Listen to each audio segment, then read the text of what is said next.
Kailasa YouTube ചാനലിലെ പുതിയൊരു വീഡിയോയിലേക്ക് എല്ലാവർക്കും സ്വാഗതം. കൂടുതൽ ക്ഷേത്രവിശേഷങ്ങൾക്കായി കൈലാസ യൂട്യൂബ് ചാനൽ സബ്സ്ക്രൈബ് ചെയ്യുക.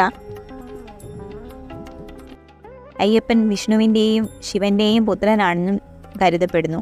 ഇത് ശൈവ വൈഷ്ണവ ഐക്യത്തെ സൂചിപ്പിക്കുന്നു. രാമായണത്തിൽ ശബരിപീഠം എന്നും കൂടാതെ ശബരി ആശ്രമം എന്നും പറയുന്നു. കൊല്ലവർഷം വൃശ്ചികമാസം 1-ാം തീയതി മുതൽ ശബരിമല തീർത്ഥാടനത്തിന് തുടക്കം കുറിക്കുന്നു. ധനുമാസം 11-ാം തീയതി അവസാനിക്കുകയും ചെയ്യുന്നു. വൃശ്ചികമാസം 1-ാം തീയതി മുതൽ ധനുമാസം 11-ാം തീയതി വരെയുള്ള 41 ദിവസം നീണ്ടു നിൽക്കുന്ന ഒരു തീർത്ഥാടന കാലമാണ് മണ്ഡലകാലം. ഡിസംബർ ജനുവരി മാസങ്ങളിലായിട്ടാണ് ഈ കാലം. ശബരിമല യാത്രയ്ക്ക് മുൻപ് തീർത്ഥാടകർ 41 ദിവസത്തെ വ്രതം അനുഷ്ഠിക്കുന്നു. അതിന് മുന്നോടിയായി അവർ അടുത്തുള്ള ക്ഷേത്രത്തിൽ ദർശനം നടത്തി തുളസി മുത്തുകൾ കൊണ്ടോ രുദ്രാക്ഷം കൊണ്ടോ ഉണ്ടാക്കിയ ഒരു മുദ്രമാല ധരിക്കുന്നു. അതിനെ തുടർന്ന് അവർ അയ്യപ്പൻ അഥവാ സ്വാമി എന്നറിയപ്പെടുന്നു. സ്ത്രീകൾ ആണെങ്കിൽ മാളികപ്പുറത്തമ്മ എന്ന് വിളിക്കുന്നു. തുടർന്ന് 41-ാമത്തെ ദിവസം ഗുരുസ്വാമിയുടെ നേതൃത്വത്തിൽ കെട്ട് നിറച്ച് ശബരിമലയ്ക്ക് യാത്രയാകുന്നു. വാഹന ഗതാഗതം പമ്പ വരെ മാത്രമേ ഉള്ളൂ. പമ്പാ നദിയിൽ കുളിച്ച് മരിച്ചുപോയവരുടെ പിതൃക്കൾക്ക് ബലിയിട്ട ശേഷം പമ്പയിലെ ഗണപതി ക്ഷേത്രത്തിൽ നാളികേരം ഒളിച്ച ശേഷമാണ് മലകയറ്റം ആരംഭിക്കുന്നത്. അതിനുശേഷം തീർത്ഥാടകർ കാൽനടയായിട്ടാണ് ക്ഷേത്രത്തിലേക്ക് എത്തുന്നത്. ഇരുമുടിക്കെട്ട് പുണ്യവും പാപവും ഉൾക്കൊള്ളുന്നതായി സങ്കല്പിക്കപ്പെടുന്നതും അയ്യപ്പ ഭക്തന്മാർ മണ്ഡലകാലത്ത് തങ്ങളുടെ തലയിലേറ്റിക്കൊണ്ട് പോകുന്നതുമായ ഒരു ഭാണ്ഡമാണ് ഇരുമുടിക്കെട്ട്. ശബരിമല തീർത്ഥാടകർ പള്ളിക്കെട്ട് അഥവാ ഇരുമുടിക്കെട്ട് എന്നറിയപ്പെടുന്ന കെട്ടിനുള്ളിൽ ശബരിമലയിലേക്കുള്ള പൂജാദ്രവ്യങ്ങൾ കൊണ്ടുപോകും. ഇരുമുടിക്കെട്ടുമേന്തി മല ചവിട്ടുന്നത് ജീവിതത്തിലെ പുണ്യമായാണ് ഭക്തർ കണക്കാക്കുന്നത്. നിരവധിയായ ചടങ്ങുകളുടെയും ആചാരങ്ങളുടെയും ആണ് കെട്ട് നിറയ്ക്കാറുള്ളത്. കന്നി അയ്യപ്പന്മാരുടെ ഇരുമുടിക്കെട്ട് ചുവന്ന പട്ടുകൊണ്ടു ഉള്ളതായിരിക്കാം. അല്ലാത്തവർക്ക് കറുപ്പ്, നീല നിറങ്ങളിലുള്ള തുണികൾ ഉപയോഗിച്ച് ഇരുമുടിക്കെട്ട് തയ്യാറാക്കാവുന്നതാണ്.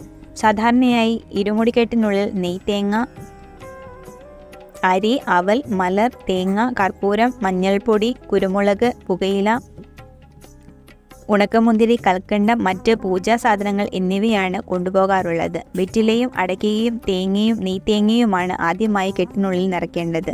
ഇത് നിറയ്ക്കുന്ന സമയം ശരണം വിളികൾ അന്തരീക്ഷം മുഖരിതമാക്കുന്നു. അയ്യപ്പന് നിവേദ്യത്തിനുള്ള ഉണക്കലരി, കദളി, വാഴപ്പഴം, ശർക്കര തുടങ്ങിയവയും ഇരുമുടിക്കെട്ടിനുള്ളിൽ ഉൾപ്പെടുത്താറുണ്ട്. വഴിപാട് സാധനങ്ങളോടൊപ്പം യാത്രാവേളയിൽ ഭക്തർക്ക് കഴിക്കാനുള്ള ഭക്ഷ്യവസ്തുക്കളും ഇതിൽ ഉൾപ്പെടുന്നു. ശബരിമല ക്ഷേത്രത്തിലെ പ്രതിഷ്ഠാമൂർത്തി ധർമ്മശാസ്താവിൻ്റെ അവതാരമായ ശ്രീ അയ്യപ്പനാണ്. ജ്ഞാനഭാവത്തിൽ കിഴക്കോട്ട് ദർശനമായി അയ്യപ്പനെ പ്രതിഷ്ഠിച്ചിരിക്കുന്നു. യോഗ പട്ടാസനത്തിൽ വലതു കൈയിൽ ചിന്മുദ്രയും ഇടതു കൈ മുട്ടിൽ വച്ചിരിക്കുന്നതുമായാണ് വിഗ്രഹം. സ്വർണത്തിന് പ്രാധാന്യം നൽകി നിർമ്മിച്ച 1.5 അടി ഉയരം വരുന്ന പഞ്ചലോഹ വിഗ്രഹമാണ് ഇവിടെയുള്ളത്. ആദ്യമുണ്ടായിരുന്ന ശിലാവിഗ്രഹം പിൽക്കാലത്ത് തകർക്കപ്പെടുകയും ക്ഷേത്രത്തിന് തീ വയ്ക്കുകയും ചെയ്ത ശേഷമാണ് ഇപ്പോഴത്തെ വിഗ്രഹം പണിത് പ്രതിഷ്ഠിച്ചത്. സന്യാസി ഭാവത്തിലുള്ള ശാസ്താവായതുകൊണ്ടാണ് നിത്യപൂജ അനുവദിച്ചിട്ടില്ലാത്തത്.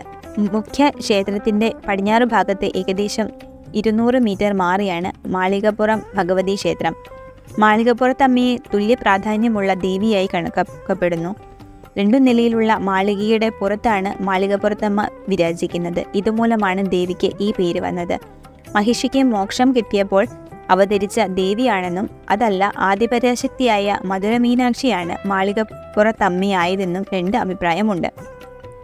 ഭഗവതി സേവ പ്രധാന വഴിപാടാണ്. ലളിതാ സഹസ്രനാമം ഇവിടെ ജപിച്ചു കാണാറുണ്ട്. ക്ഷേത്രത്തിലെ പ്രധാന ഉപപ്രതിഷ്ഠ കന്നിമൂല ഗണപതിയാണ്.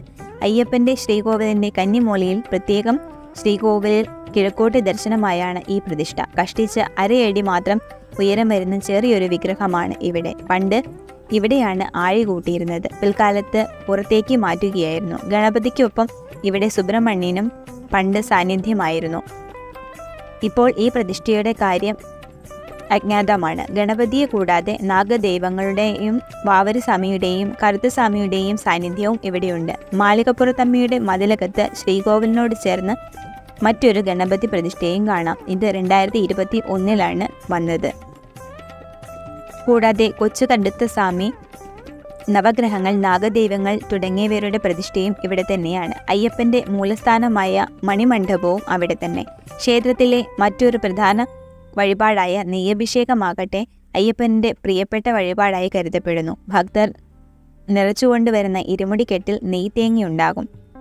സന്നിധാനത്തെത്തുന്നതോടെ മേൽശാന്തി തേങ്ങയുടച്ച് നെയ്യ് പുറത്തെടുത്ത് വിഗ്രഹത്തിൽ അഭിഷേകം ചെയ്യും. തുടർന്നുള്ള തേങ്ങ കിഴക്കേ നടയിൽ ആഴിയിൽ എറിയുന്നു. അഭിഷേകം ചെയ്യുന്ന നെയ്യ് ഭക്തർക്ക് പ്രസാദമായി നൽകുന്നു. കൂടാതെ അപ്പം, അരവണ പായസം, അഷ്ടാഭിഷേകം, പുഷ്പാഭിഷേകം, നീരാഞ്ജനം, പടിപൂജ, വെടിവഴിപാട് എന്നിവയും അതിവിശേഷമാണ്. ഞങ്ങളുടെ വീഡിയോകൾ ഇഷ്ടപ്പെട്ടുവെങ്കിൽ ലൈക്ക് ചെയ്യാൻ മറക്കല്ലേ.